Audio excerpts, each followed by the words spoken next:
Patrick lay awake in bed, somewhat restless but none other than usual.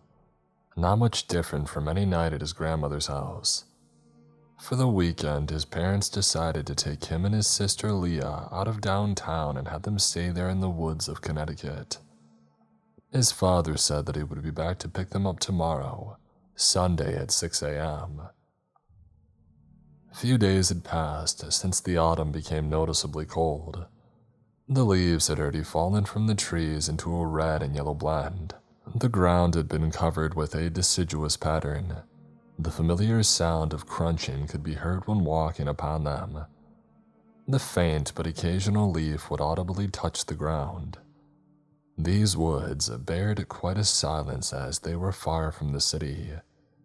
The only neighbors, the Trembles, lived not much nearer than a half-mile down the road. A long twist and turn of roads became the only way to reach the nearest highway. Long story short, the house rested in the middle of nowhere, but the scenery proved quite serene. The house sat 2 stories tall, but it still didn't feel any larger inside. It contained a somewhat tight interior, leaving little room for large company. The house had aged just like the woman living in it. The kids slept in these same rooms separated by twin beds. The second floor housed 2 bedrooms, a bathroom, and another room which was used for storage. A rusty old attic was accessible via a ceiling trapdoor. God knows how long it has been since somebody opened it, or if somebody even remembered that it existed. Patrick lay tossing and turning. He looked over to his sister, and she slept silently or seemed to be asleep, already getting more rest than him. Her long blonde hair flowed over the blanket that she wrapped herself in. His grandmother must have been downstairs or in her room sleeping. He turned on his right and glancing at the old clock on the desk, trying to interpret it the best that he could in the darkness. It read 10:34 p.m.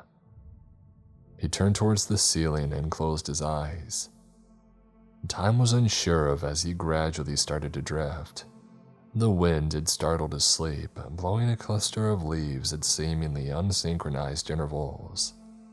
The house creaked everywhere. The blackness of the night covered nearly every crevice of the interior. The only audible sound was the wind, whistling, even howling at times.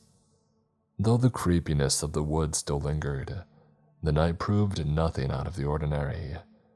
And still yet, Patrick always found it hard to accommodate to. And that's when he heard the leaves pick up speed at odd intervals. One moment they were tranquil, another not so much.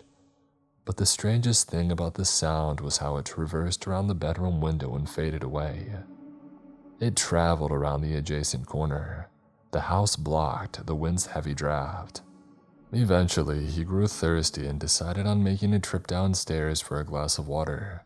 He stepped down the creaky stairs, keeping a hold onto the loose wooden banister. Guiding the way with outstretched arms to the kitchen, he stepped through the darkened house with only the moonlight shining through the windows as the only source of light. He retrieved a glass from the kitchen and started filling it up with water from the sink. Surprisingly, the tap water didn't taste regrettable. As the water rushed into the glass, he heard a sound that seemed like a bump on the far end of the wall. He stopped the water flow from the sink and looked. As far as he could see in the dark, only cabinets and a closet stuck out. He listened, wondering if it would sound again. A moment later, he turned the tap back on. As he raised the glass to quench his thirst, the wall bumped again, underneath the sound of his gulping, closer and slightly louder. He stopped again to listen. Odd sounds were common in the house, but they never ceased his curiosity. After drinking the rest of the glass, he filled it again to take back to his room. Suddenly, something brushed against the kitchen window. He was unsure if he had only gotten a glimpse of the visual, but this time he was sure that he had heard something. The sound originating from the wind remained an impossible thought. Instantly, the feeling of dread and suspicion rose upon him. He couldn't help but to remain frightened and cautious. In his mind, a house in the deep woods resided outside the bounds of safe haven and into unpredictability.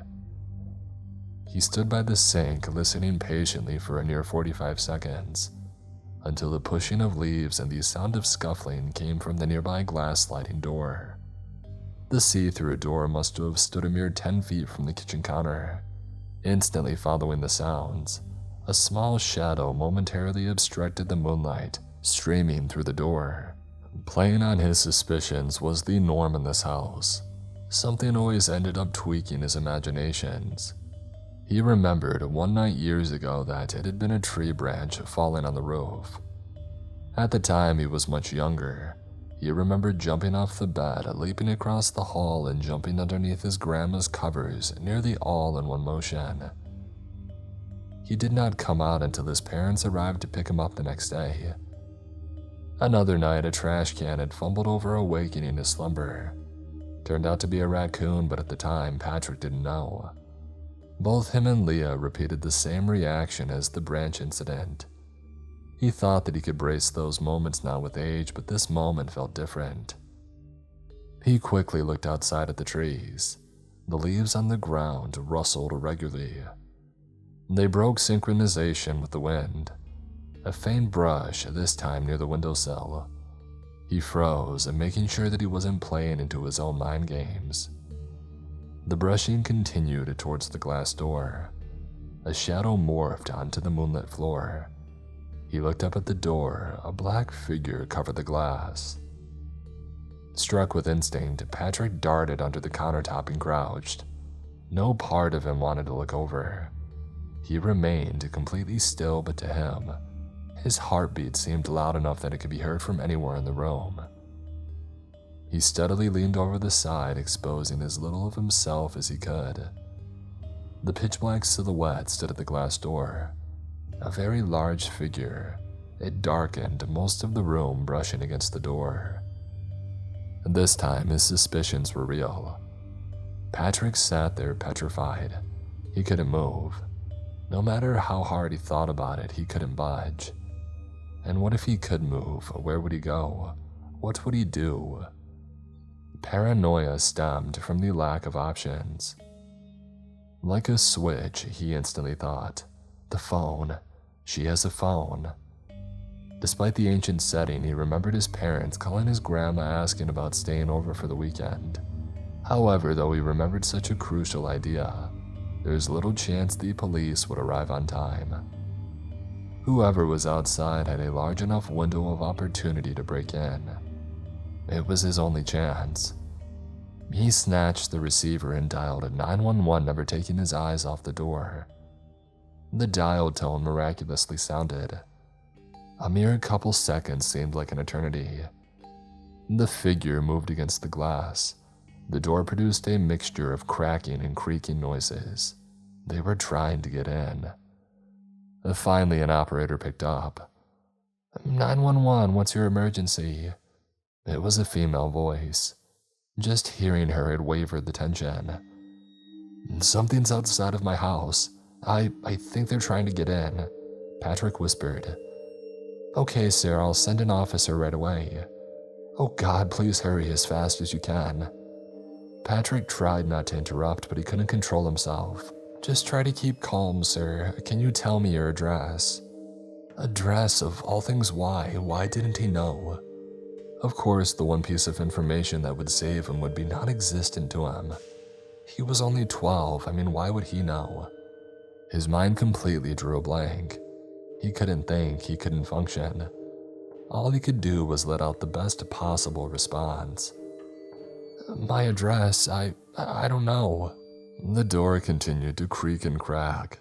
The old materials of the building had taken a toll over the decades. The door was God knows how old. Even if the intruder couldn't unlock it, it would take a seemingly minimal amount of strain to render it useless. Sir, it's okay. We're attempting to trace the line or contact an officer in your vicinity. Those words alone were enough to establish some relief in him, no matter how minimal. Can you tell me the area where you're located? He considered running up to his grandma's room to wake her up and ask her the address in case for a failsafe. Cumru Township. I'm in Cumru Township deep in the woods. He searched for papers or anything that would have an address on it. Okay, great, just stay calm. Where are you located in your house? Can you go somewhere safe like a closet or a room? The figure dispersed away from the glass. I can't, I have a cord on the phone. He felt glad that the figure had moved away from the door, but that also meant that he had no bearings on where it went. It could be anywhere outside at this point. It could be looking at him through the window on the side. It could be staring through the small high window on the front door. It's okay, just stay with me.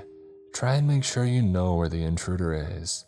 If he tries to come in, you need to run upstairs and lock the door. Do not come out until you hear an officer address you, understand?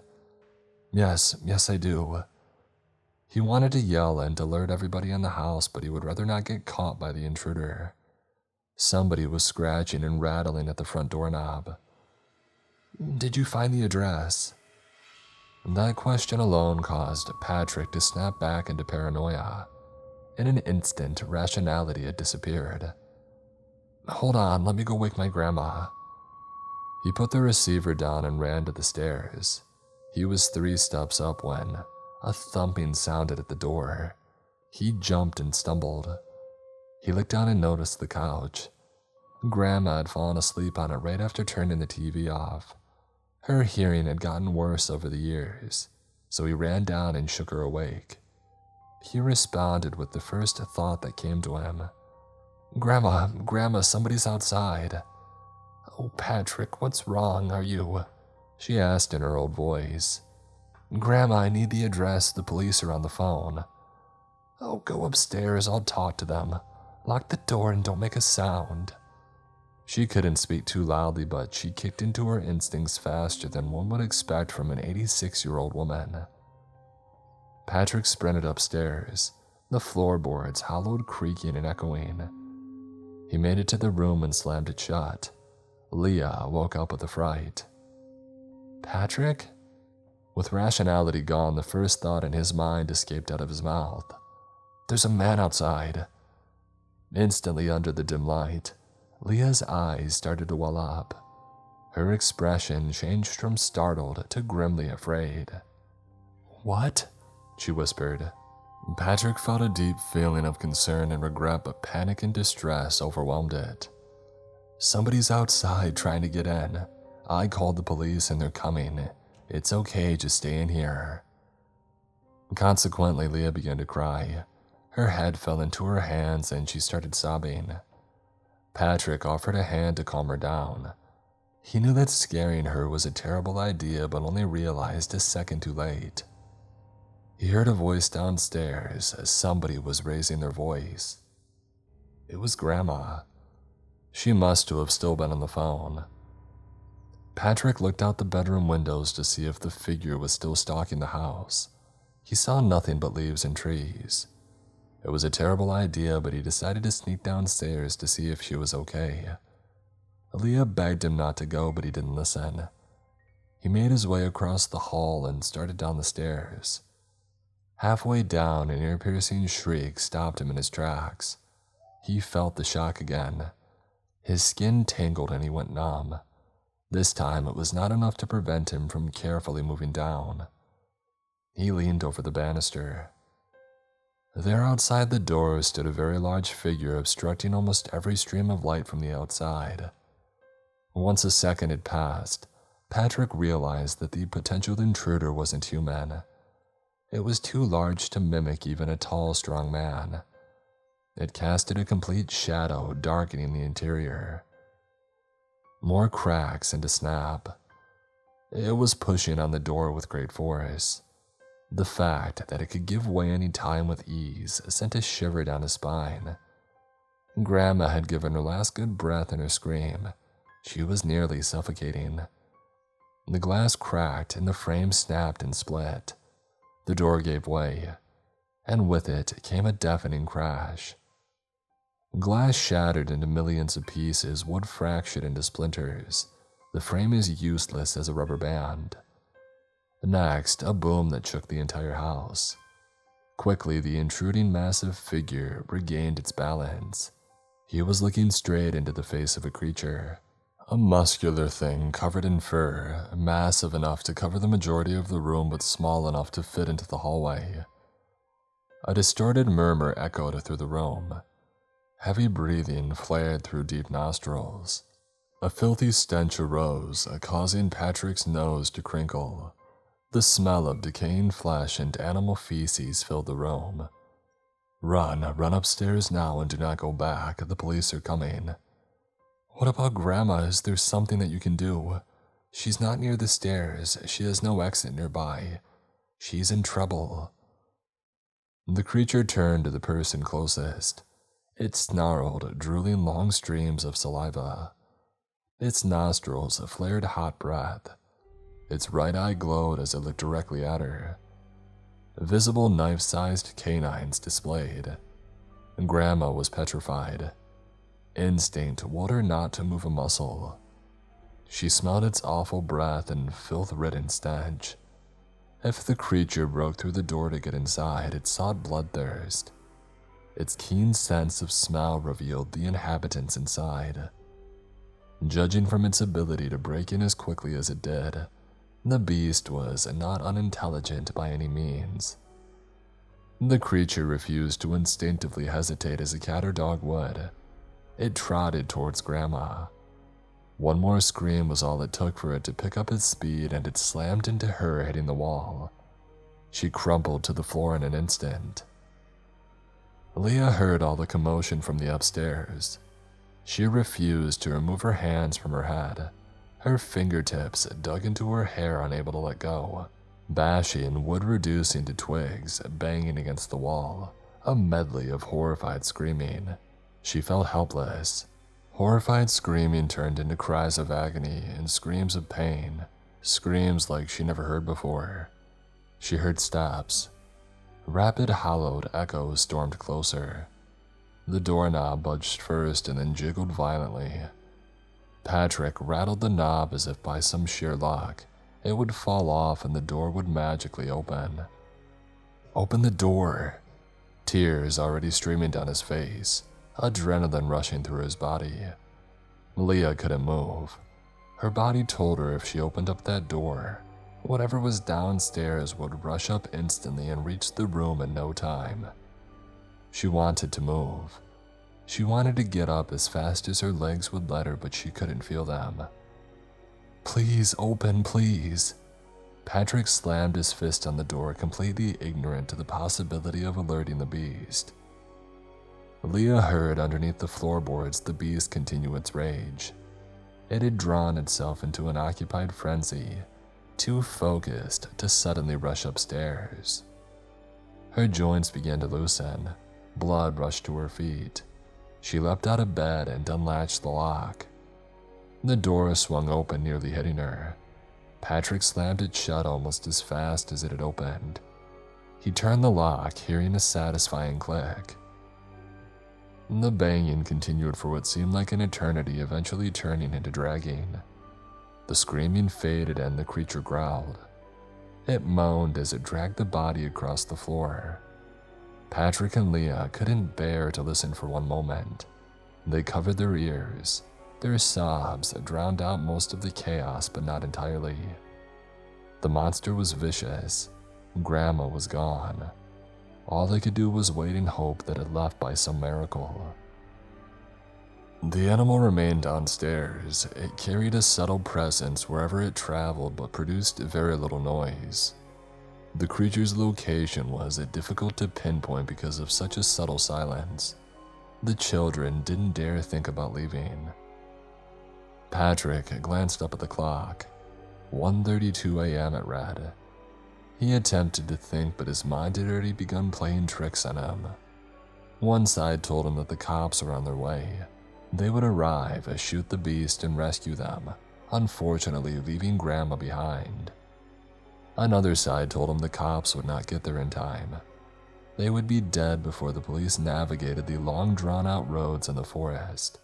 The deadliest of them all told him that nobody was coming. Grandma didn't give them the address in time. They could not trace the call. 6 hours. That was not nearly enough time for their parents to arrive. They had to rely on the beast, not considering searching the upstairs for them during its hunt for Flash. 1:54 a.m. the clock read. Minutes became hours and seconds slowed down. Patrick couldn't bear to stand his anxiety any longer. He pressed his ear against the door. Leah pleaded for him not to go outside, but he heard nothing. He looked underneath the crack. He could see the storage room straight ahead, the bathroom to the right, the other bedroom a little bit further. No sound originated from downstairs, but the silence didn't convince him. Luckily, the beast had not made it to the stairs. They would have creaked heavily from an animal of that magnitude. A faint, heavy breath huffed from downstairs. Several of them. Patrick and Leah fell silent. They didn't dare to budge and risk the old floorboards giving them away. But the creature's sense of smell was keen. It would take more than silence to hide from it. The scent of human sweat led to the second floor. It climbed up on the staircase. The floorboards, as expected, creaked heavily. Audible snaps and breaks could be heard. The stairs seemed as if they were coming apart. The creature's size seemed just enough to fit up the narrow walls, but barely. Its fur scraped heavily against the walls. It struggled through producing forcible grunts. By the time the creature had made it to the top, the children sat in the furthest corner out of sight and away from the door. They smartly used the commotion to their advantage to cover their footsteps. The creature stuck its nose in the crack beneath the door. It heavily sniffed just as before. This is it, Patrick thought. The monster undoubtedly possessed more than enough strength to knock down the old wooden door. While probably not right away, it would eventually make it through. The monster sniffled, grunted, and then turned out. It creaked away down the hall, sniffling and touching the other doors. It stood up and pushed down the master bedroom door. Just like the downstairs glass sliding door, it cracked and contorted, but it didn't open. It abandoned the idea and began rummaging through the boxes, old antiques, anything in the storage. Breaking glass and paper ruffling could be heard. Could they escape out the window? Patrick was thinking of any possible plans when Leah finally spoke, very quietly. We could escape to the Tremble's house, she had suggested. I don't know, Patrick said, in denial that any plan would work at that moment. He might notice and catch us leaving, but it's not that far if you cut through the forest. She carried a constant look of deep concern. For a 10-year-old, she was taking a life-threatening predicament very well. Patrick refrained from using any words that may cause her to panic, like kill, die, or maul. If they knew the Trembles well, they must own a rifle, giving them a fighting chance in case they couldn't call the police in time. And Grandma had no guns. She lived in a peaceful area in the backwoods, never thinking one day there would be a savage animal the size of a van trying to break in. Patrick hadn't heard the beast in 15 minutes, not even a creak. He snuck over to the door. He slowly inched his face to the crack, and the view of the hall slowly came into place. Nothing, not a peep. The beast was nowhere to be seen. Had he gone downstairs and they hadn't noticed? Did it never leave the storage? A hot breath of air blew into Patrick's face, sending him scooting back. A horrible stench of decaying flesh. A heavy jaw clapped rapidly at the crack. Scratches dragged up the door. Grunting sounds could be heard. The beast banged and pressed on the door. The door bent inward. It was sturdy, but not enough to last forever. Leah couldn't contain herself any longer and screamed out in panic, holding her head. Patrick, too, was screaming. The beast knew that they were inside. It had been waiting along the staircase the entire time for a reaction. After a few minutes of banging, the creature miraculously gave up. Thankfully, I must have overestimated the strength of the door. However, it would not simply abandon its hunger. It was playing the waiting game. 2:16 a.m., the clock read. Patrick hoped the door would deter the creature from attempting to break through again, but deep down inside he knew it wouldn't give up. Its best chance of feeding resides in this room. Leah felt very parched, sweating from fear. They both urgently needed water. There must be a way to outsmart it. Many plans unfolded in his mind. In a survival position, even the most desperate measures become rational. One may not think clearly, another may snap into action. When left with little pathways towards survival, the absurd becomes likely. The unthinkable becomes possible. Things that somebody swore they would never do end up as a first thought. "We could make a break for the attic while we trick it into going outside," Leah suggested. No, it's too risky. Even if we can fool it into going outside, it will still come back quickly," said Patrick. He pondered if it could climb up the ladder and fit in that tight space. But judging from the strength and magnitude of it, ripping a bigger hole in the ceiling would be its first thought, and there's no doubt that it was more than capable of doing it. What if there was a way to trick it into working on one of the doors while we slipped out the window? Patrick suggested. The plan seemed just as risky as the others, but they were running out of time and options. "How would that work?" Leah asked, puzzled, still frightened from the previous events. "I think it can smell blood. I'm going to find a way to trick it into investigating the room, buying us some time." "I'm thirsty." "I know, I'll get you water, don't worry. We'll be okay." Patrick and she both knew they needed each other's emotional support to survive. Patrick ran his hand along the metal edge of one of the bed frames. It was quite dull until he had reached the top corner. Before he decided to spark a bloodlust within the creature, he started tying the bed sheets together. Leah got the hint and unmade her bed.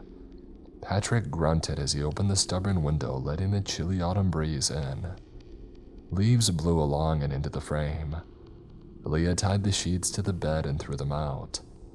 Patrick walked to the closet equipped with a significantly weaker door than the room's. He opened it. "You could wipe blood inside so it thinks that we're in there," Leah said. A smart kid, Patrick thought. It would buy them extra time to run away. He thought they both wouldn't think clearly under stress, but survival instincts seemed to kickstart their critical thinking. He just hoped to God that he picked the right choice. In reality, there was no right choice, just a 50-50 chance. It solely depended on multiple factors. The creature's thought process, if they could stay silent.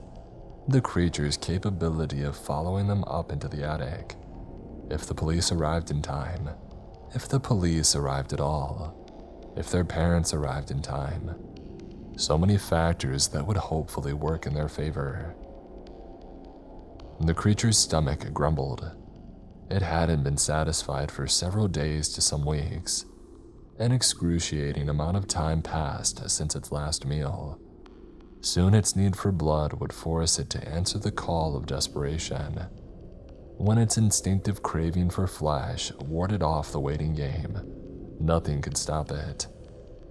Patrick knew what he had to do. He ordered Leah to climb out. He pressed his palm against the top of the sharp edge and slid it. A sting at first quickly turned into a sharp and slicing pain. He winced at the feeling. His palm trickled dark red blood.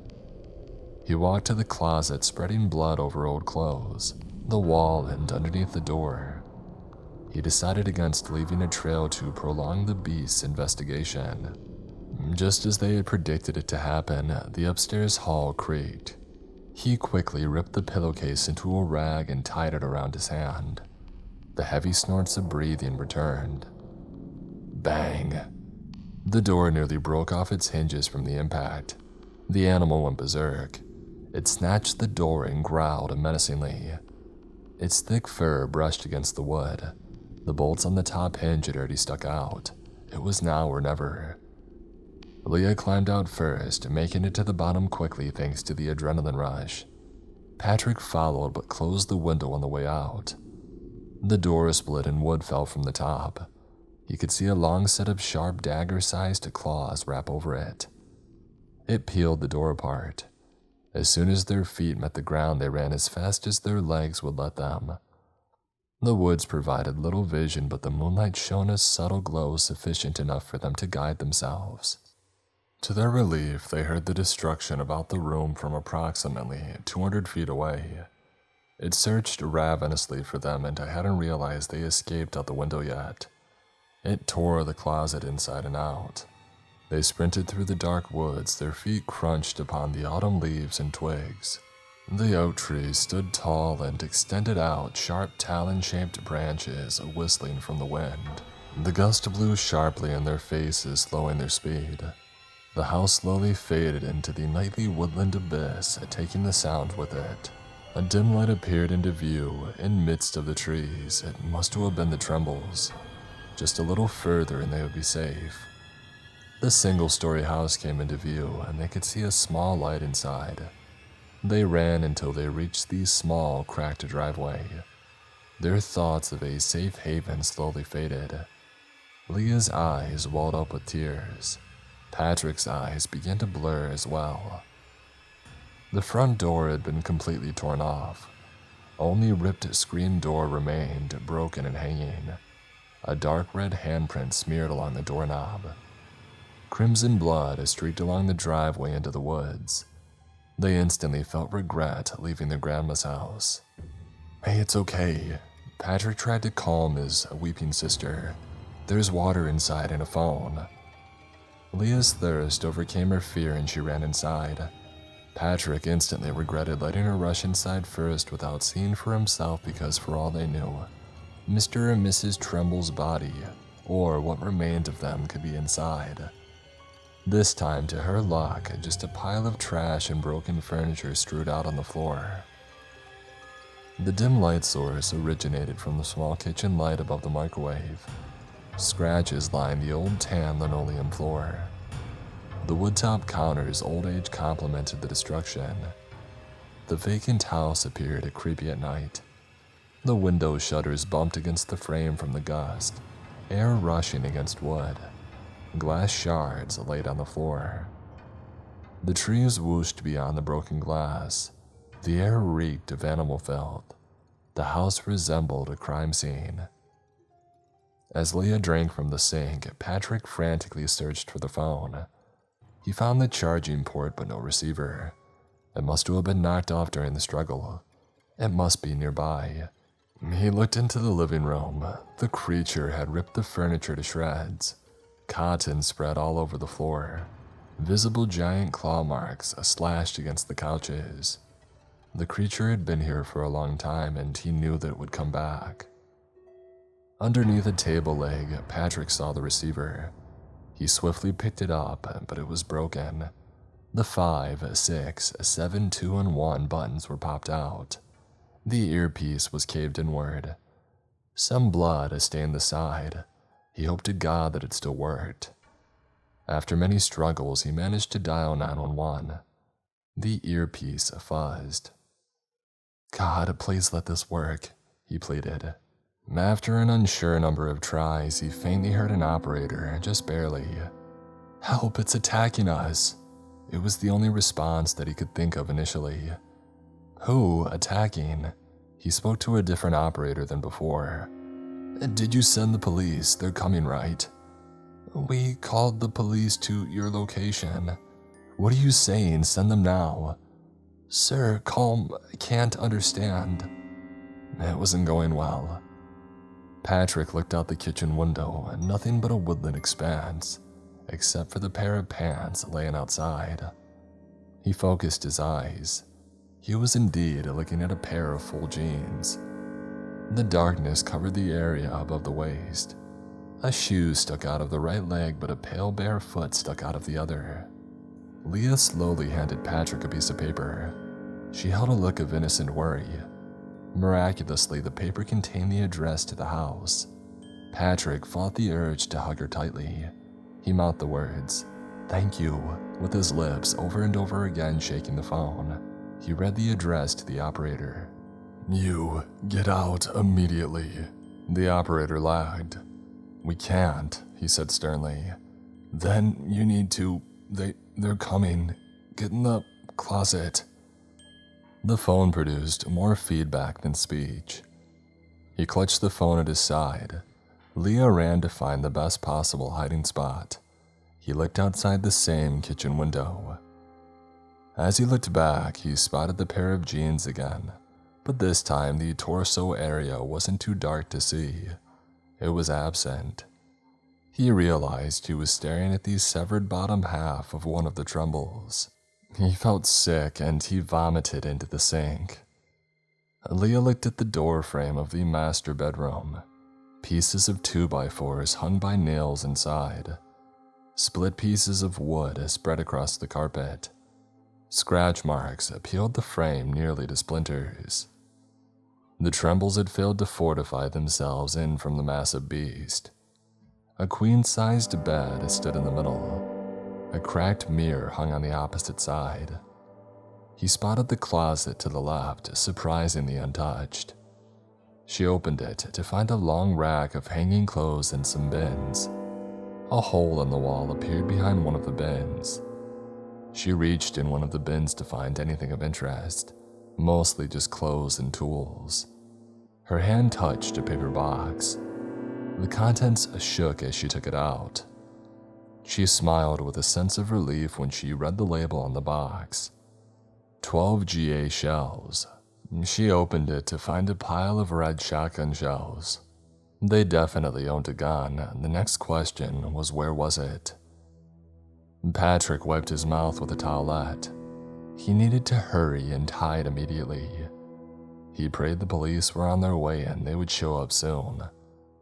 He glanced up at the clock, 3:45 a.m. They grew fatigued and ran out of options. "Patrick," Leah called out.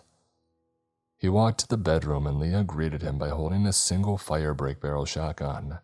Patrick nearly smiled, although still shaken by that horrible sight which had caused him to vomit. "Let's go in that closet. There's a hole in there," she suggested. Outside, a faint patter sounded in the distance. Are they here? Could it be the police? He ran out to the window in the next bedroom. Patrick knew even before it came into view. That sound was not 2 legs running, it was 4. "Get inside the closet," he yelled. Leo wasted no time diving into it. Patrick ran, grabbing the shotgun. They closed the door as quietly as possible. Immediately after, an angry growl ran alongside the house. The creature was back. It grunted, picking up speed and smashed through the screen door with ease. It started its investigation through the kitchen, sniffing deep, hot breaths. "How did he find us?" Leah said with that same worried and frightened look. "It's a smart creature. It has a very keen sense of smell, and this is the first place it would check after Grandma's house." Patrick handed the gun to Leah while he searched for the hole. Although she had never used a gun and had no knowledge on how they worked, she tweaked with it to figure out its loading mechanism. "Just have to put the bullets in," she thought. Patrick peeled away at the weak, thin wooden paneling. Dust escaped into the air, making it hard to breathe. They didn't dare cough or sneeze. Patrick used the now soaked bloody bandage on his hand to filter the dust. Leah used a piece of clothing. No matter how hard he tried, tearing apart the wood silently was an impossible task. He grew tired and fatigued from the lack of sleep. The scent of human flesh led the creature into the room. It heavily smelled the floor leading up to the door. Patrick could hear the sniffing getting closer. The stench arose once again. They had seconds left. He needed to tear a hole just big enough to get through. It stuck its nose under the door and scratched underneath. It knew right away. It climbed up on the door and pressed its massive weight into it. It had learned from its prior experience of breaking through weak wooden entrances and cracked the frame. The same dagger-sized claws ripped at the door much faster than the last. Patrick's fatigue subsided just enough to widen the hole faster. Leah panicked and dropped the shells all over the carpet. She placed one into the barrel. She could feel the wind of the daggers blowing inches away from her face. She snapped the barrel shut. By the time she looked up, half of the door was gone, but the broken door wasn't what had caused her to freeze. A bloodshot brown eye peered into the opening. The whites of its angry eye lined its pupils. She was face to face with the beast. It was ridden with peeling and rotten flesh. Visible pieces of its skull could be seen. Blood clotted around whatever skin it had left. It wore matted, brown fur above its eye. Patrick looked behind him but wished that he didn't. He too froze at the sight. The sounds of splintering wood had stopped. Their hearing fell almost completely silent except for a faint ringing. The beast huffed another disgusting breath. It moved and stuck its snout into the opening. Its snout was nearly completely barren of flesh. Bare bone stuck out of a deteriorating skin like a steel frame breaking through concrete. Lacerations and stab marks lined its face. Its left eye stained red, caved in and damaged beyond repair.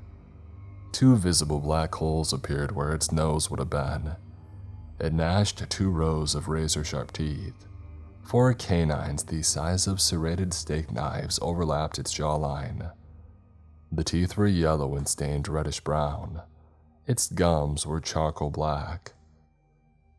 The beast let out another rancid, filthy breath. Leah gagged, but Patrick vomited again, this time all over himself. A low, deep, monstrous growl emerged from it. Its jaws opened and let out an ear-piercing, distorted scream. The scream was frightening, like a madman shrieking in pain. Leah knew this was the moment. This was the perfect time to stop the creature and send it back to hell. She placed her index finger on the trigger, reinforcing it with her middle. It tightly indented into her fingertips. Her fingers wrapped around it like a snake. The solid wooden stock rested in her palm. She raised the barrel toward the frayed beastly skull. She hoped to God that it would work. Without hesitation, she squeezed her fingers. Nothing happened. The trigger wouldn't budge. Far too many fractions of seconds had passed. Her face disheartened with terror. Tears rolled down her cheeks and her fingers cramped against the stubborn trigger. She quietly whimpered as her forearm tightened up. Patrick looked down and he noticed a knob sticking out of the top of the shotgun. 5 large knives soared into the opening. Patrick reached over, flipping the knob down. The knob revealed a small red tab. "Pat!" The burst knocked out both of their hearing. The force blew them to the back corner. Their ears rung and every sound turned to a near-mute echo. The ground violently rumbled. Disorientation struck Patrick with uncertainty. He couldn't decipher if he was dying or if the gun had found success. Leah leaned against the wall panting, eyes wide in surprise. The blast disrupted their thought process momentarily. Once they had regained their wits, the rumbling became apparent. The beast's head and arm no longer stuck into the enlarged hole in the door. They saw the opposite wall spattered with a dark brown mark. Patrick's hearing had returned. The rumbling melded with a higher-pitched groan of pain. He stood up to find the creature's massive body slumped over, flailing wildly, attempting to regain its balance. It kicked the bed aside with ease, knocking off the wooden pegs. It collapsed onto the dresser, causing wooden clothes to project outward, the mirror smashing upon its back. The creature turned. Cracks visibly ran down its bones. Blood streamed down its snout and stained its teeth. The blast opened up a portion of its head, revealing more of its skull. One of the lower canine teeth broke off during the blast. It reared its ugly, rotten, flesh-ridden head once again, and roared an even more distorted, rage-induced scream of pain. Leah glanced down to find the shotgun, but Patrick had already grabbed it. He picked up a shell and attempted to slide it into the brake barrel, bumping it on the rim. It successfully entered the chamber with a satisfying thick. He snapped the barrel shut. The beast didn't hesitate. It stumbled towards the hole, ready to swipe its daggers at the right moment. Patrick raised the barrel. In a fraction of a second, he would blow the creature's head in, disintegrating the brain, causing an instant kill. The creature extended its right arm. Patrick looked down, safety off. This was it. The creature's reach was just out of range. He returned his gaze and pulled on the trigger. It was a miss. The barrel had knocked aside a microsecond too early. Some buckshot tore off a clump of fur and peeled back a portion of its left cheek, but caused no more damage. Patrick tried to regain control of the rifle, but it slipped out of his grip. He glanced back up to see its arm, the left this time extending straight towards his chest. The brief moment of struggle costed him dearly. The creature stuck its arm directly toward his torso, and Patrick flinched for the impact. Patrick lost his balance and fell back to the floor. His back slammed against the carpet and he felt no pain. His hands scrambled to feel his chest. 3 cuts ripped into his shirt, but he felt intact skin. He brought his hands to eye level. No blood. And before he could process any relief, Leah dragged him into the hole. She had pulled onto his waist with all her might just before the monster's beastly claws slashed through the air, saving him. He was microseconds away from it penetrating his chest cavity. Patrick stumbled into the makeshift hole that he made earlier. To their luck, the space inside allowed enough room to slowly travel within the walls. The bed against the wall could provide them with extra cover.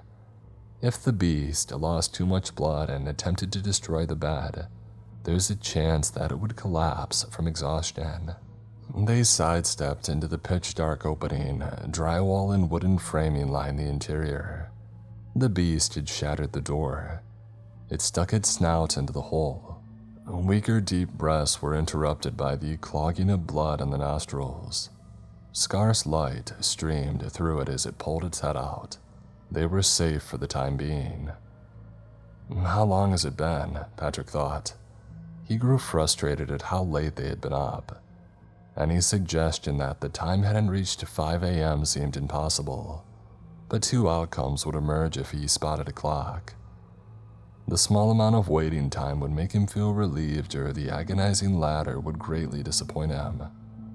The police weren't coming. They never had heard the address. The broken phone never had transmitted the signal, and if it had, they were either still looking or they gave up. They had abandoned us to fend for ourselves. The animal in the room had only endured an injury. Even if its health was declining, it had more than enough time and strength to get to us. Our luck will run out sooner than later. Patrick tried to think rationally, but his mind once again began its tricks. Leah's mind didn't encourage her either. However, her naive youth kept it up from racing as badly as her brother's. But with youth also came worry and uncertainty. She shook from fear, and Patrick drew tears, trying not to let her see. Some time had passed. Timer molded into an illusion. Patrick's knees ached from leaning against the wooden frame. His legs cramped tightly. Leah's smaller size allowed her to barely sit sideways. He made the risky choice to travel back towards the hole and look out. The beast was nowhere to be found. Blood smeared at the pointed edges of the hole and streaked out of the closet. The carpet was stained red. He could see the window frame to the right just beyond the closet door. It wore a subtle blue light. His relief rekindled in an ever so tiny spark of hope. The sun would rise within the next hour. Leah, the sky is blue and it's almost morning. Leah smiled for the first time in nearly a day. Her body suppressed the shaking. The beast had left the room. The wall burst open, lighting up the corridor with a loud thump. The wall fell like paper. Patrick heard Leah's frightened scream and he turned. "Leah, no!" Large, drooling jaws shot in between the frame space overhead. Leah fell to her knees and crawled towards Patrick. Patrick slid to grab her hand, and the wall collapsed inches away from him on the opposite side. The creature had crashed straight into it, blocking the exit. It had mustered all of the strength that it had left into a charge. They leaned tightly against the interior wall. They watched as the monster ripped away at the wall, letting more blue light stream in. It snarled angrily through its teeth. The beast was enraged. Madder than ever and out for revenge, it refused to stop. Patrick's suspicions proved correct. The animal didn't bleed out and still retained its strength. The outer wall reduced to fragments. The space revealed the forest and blue morning sky. Their only chance of survival involved them staying put. The beast wrapped its massive paws around the frame, but it slid back down. Its fatigue finally caught up to it after the charge. It no longer possessed the strength to tear down the frame, but it could still bite. The beast raised its cracked head to Patrick's. The shotgun severely damaged the right eye, rendering it bloodshot and next to blind. Blood clotted along its flaked and dead skin. It gnashed its jagged teeth at him an inch away. It moved down to Patrick's bloody wrapped hand and sniffed it, or snorted rather, due to the blood running into its nasal cavities. It produced a small torn brown tongue with black spots. It licked away at his blood. Tears ran down his face and Leah couldn't look away. They both began to cry. The beast's bloodlust once again revived from the taste. It reached its head towards the closest part of Patrick, his right thigh. It gnashed its teeth and its jaws scraped against the wood. It didn't quite clamp its teeth around his leg, but it reached his skin. It started to scrape its teeth against Patrick's skin, and before he knew it, blood ran down his knees and down his shin. He didn't want to scream, however, the pain was extremely difficult to suppress. He winced in pain, tears rolling down his chin. The beast forcibly pressed its head against the wood, causing the frame to peel back its skin. It groaned in frustration and its eyelids drew red. The teeth worked their way towards the muscle. One of its front row teeth rejected and hung onto his torn skin. Patrick was a fraction of an inch away from having his artery severed. The explosion boomed throughout the forest. The beast stumbled, revealing the side of its chest. Its ribcage was exposed and a red river flowed out into the ground. The creature turned to the source and screamed in pain. It fumbled to the ground, struggling to its feet. More shots. The beast fell. The chances of it getting up were eradicated. It groaned weakly. The children looked up to see a man dressed in a dark green uniform. He wore a black ranger hat with a shiny golden badge. He wore a similar one on his chest. He held a smoking Remington 870 shotgun pointed straight at the beast. He walked up to the massive fallen beast and racked around. The beast's head disintegrated into a mess of skull fragments and brain matter. Blood rained on the autumn leaves. The ranger slung the shotgun on his back and ran to the children. "Are you all right? Are you hurt?" His authoritative voice sounded typical but stoic. He looked down to see Patrick's bloody leg. Both children looked into his eyes and wept. They squeezed through the frame space, just wide enough for them to fit. They ran to him and wrapped their arms around his back and dug their faces into his shirt. He embraced them and held the back of their heads. He comforted them and their grip tightened. Sirens wailed in the distance past the trees. 2 ambulances, 2 more park rangers, and 3 police cars appeared. 2 black Cadillacs also followed. They ran out to the scene. 3 officers investigated the scene while 3 paramedics ran around the house to the children. The paramedics grabbed Patrick and immediately asked him if he was okay. They set up a medical tent and helped carry Patrick there. They guided Leah there as well. One of the EMTs, a short and stocky older man, checked their pupils while a woman around the same size sanitized and wrapped Patrick's wound. One of the canines had dug into the muscle but did not tear it. A tall policeman with graying hair opened the tent and told the EMTs that they had found other bodies and needed help. "Stay here. Are you two going to be okay?" the woman asked. The children didn't nod but showed no signs of requiring immediate attention. "There are 2 policemen and 1 ranger outside. You two will be fine. We'll be back, I promise," she exclaimed with a protective look. She and the other EMTs departed the tent. They waited and bottled water was provided to them. Several minutes later, a man seemingly in his late 50s wearing a lab coat walked in. He smiled and approached the children. He was balding and had only gray or white hair. His face had some stubble and he wore the typical doctor's glasses. "Hello, my name is Dr. Holbrook," he said to them. "How are you two feeling?" They couldn't bring themselves to answer, but their expressions again showed no immediate pain. "It's okay, I'm here to help you." He had a stern, spoken voice, carrying a faint but pleasant, intelligent tone. "I'm a forensic scientist for the police department, and I understand you called about a massive animal. I apologize that we took so long to arrive. One of the officers had an accident on the way over. When nobody responded, we sent out more people to investigate. The Tremble's call never came through." His explanation provided little relief. They found it hard to trust anyone but the ranger at this point. "Now, did it bite or touch any of you?" Patrick reluctantly admitted. "Could you show me, please? Don't worry, this won't hurt." He produced a needle full of clear fluid. He slowly unwrapped the bandages. The bandage took dead skin and clotting blood with it, causing a sharp sting. He placed these substances on his wound and the pain shortly subsided. The doctor laid out a bag of steel shiny tools on the table next to them. Most of them looked strange and grisly. He picked out a pair of thin forceps, curved at the end in a file. He brought them to the wound and it was still bleeding. He delicately spread apart the hole caused by the tooth. It disgusted Patrick, but he couldn't look away. "Aha, what do we have here?" said the doctor excitedly. The tip of the forceps had disappeared into his flesh and retracted, holding a tooth.